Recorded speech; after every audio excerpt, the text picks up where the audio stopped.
So, go ahead and get me in the guard. So, in a guard situation, he's got a closed guard, legs locked. He's got an open guard, the legs open. Okay, there's a difference there, right? You got to be aware, like I talked about, the times that you want to expend a lot of energy. You got to know when you're in danger, when you're not in danger. When a guy has a closed guard, there's a couple of things that he can do. It's not the most offensive situation.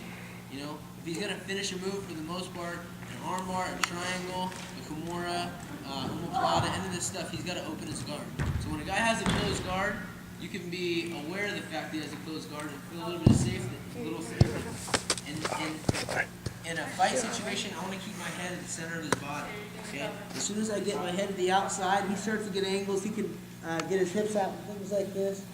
I want to keep my head to the center of his body to avoid, his offense.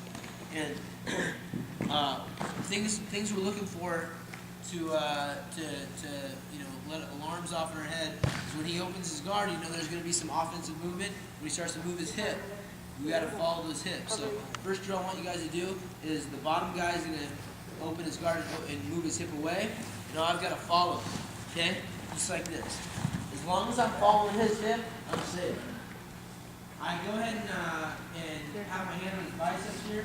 I don't want to have my hands on the ground. As soon as I have my hands on the ground, he has the opportunity to lock up my hands and go for submissions, right?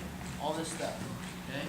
I want to have my hands inside his biceps, on his face, one high, one low, on his stomach, one high, one low, or off the ground but controlling his hips.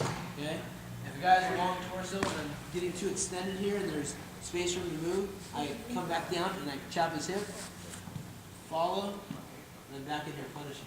I can throw punches from here, I can catch hands and pull with elbows, I can push on his face, set up my other things. So what I'm doing here is keeping my hips close to his hips with the least amount of energy here possible. When he's in a closed guard, I don't worry about controlling his hips. I just keep my hips in close and look for opportunities to either escape or get a reversal or pass his guard or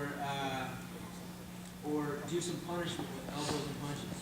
As soon as he opens his guard, I have to be real aware of his offense and follow his hips. So go ahead and keep getting your hips away and follow. Just like that. He's moving his hips and moves to the other way. Boom, I follow his hips. Okay? It's important, guys. Head in the center, hands off the ground. Okay? Alright? So real quick, before we go on anything else, I want you guys to work on that with a partner. One guy's moving his hips away, the other guy